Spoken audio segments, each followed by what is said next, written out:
don't like this idea. Neil Armstrong, Gene Cernan have both testified against commercial spaceflight in the way that you're developing it, and I wonder what you think of that. I was very sad to see that, because those guys are, those guys are heroes of mine, so it's really tough. I wish they would come and visit and see the hardware that we're doing here. And I think that would change their mind. They inspired you to do this, didn't they? Yes. And to see them casting stones in your direction. It's difficult. Did you expect them to cheer you on? Certainly hoping they would. What are you trying to prove to them? What I'm trying to do is to make a significant difference in spaceflight and help make spaceflight accessible to almost anyone. One of the most difficult choices I've ever faced in life was in 2008. I think I had maybe $30 million left, or $30 or $40 million left in 2008. And I had two choices. I could put it all into one company, and then the other company would definitely die, or split it between the two companies. But if I split it between the two companies, then both might die. When you put your blood, sweat, and tears into creating something, or building something, it's like a child. And so it's like, which one am I going to let one starve to death?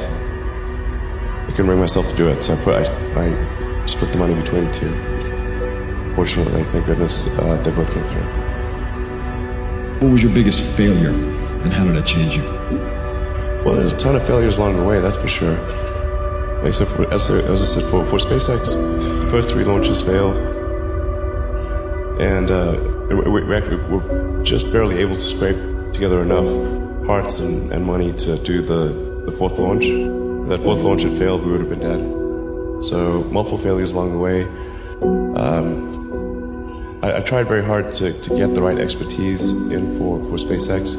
I tried hard to find a great chief engineer for the rocket, but the good chief engineers wouldn't join, and the bad ones, well, there was no point in hiring them. So I ended up being chief engineer of the rocket. So if I could have found somebody better, then we would have maybe had less than 3 failures. That 3rd failure in a row, did you think, I need to pack this in? Never. Why not? I don't ever give up. So many people tried to talk me out of starting a rocket company. It was crazy. One good friend of mine collected a whole series of videos of rockets blowing up and made me watch those. He just didn't want me to lose all my money. We're doing these things that seem unlikely to succeed, and we've been fortunate, and at least thus far they have succeeded. Now is the time to take risk. You don't have kids. As you get older, your obligations increase. And once you have a family, you start taking risks not just for yourself, but for your family as well. It gets much harder to do things that might not work out. So now is the time to do that before you have those obligations. So I would encourage you to take risks now. Do something bold.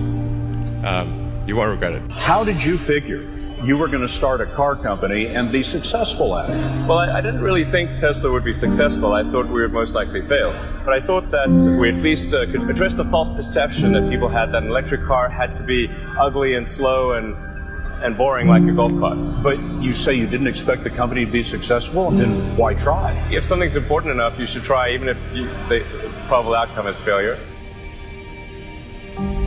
Or how do you think about making a decision when everyone tells you this is a crazy idea? Or where do you get the internal strength to do that? Well, first of all, I'd say I actually think I feel fear quite strongly. So it's not as though I just have the absence of fear. I feel it quite strongly. But there are just times when something is important enough, you believe in it enough, that you do it in spite of the fear.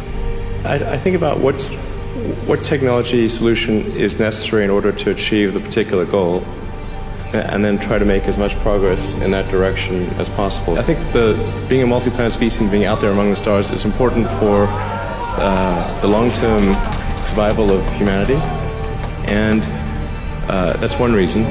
But then the part that I find personally most motivating is that it creates a sense of adventure, and it makes people excited about the future.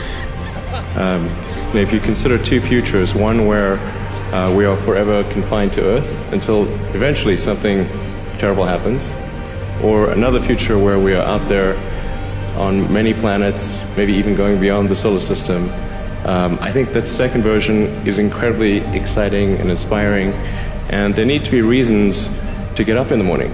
Life can't just be about solving problems. Otherwise, what's the point? There's got to be things that people find inspiring and make life worth living.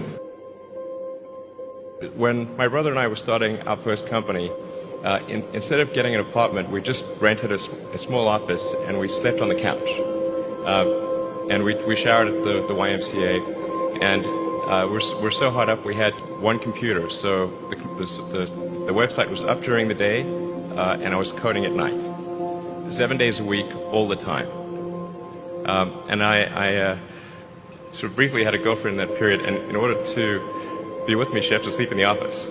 So work hard, every waking hour. That's the thing I would say particularly if you're starting a company.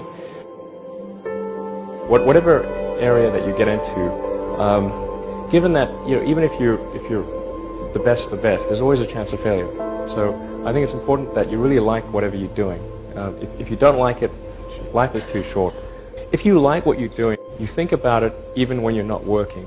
I mean, it's something that your mind is drawn to. And if you don't like it, you just really can't make it work, I think.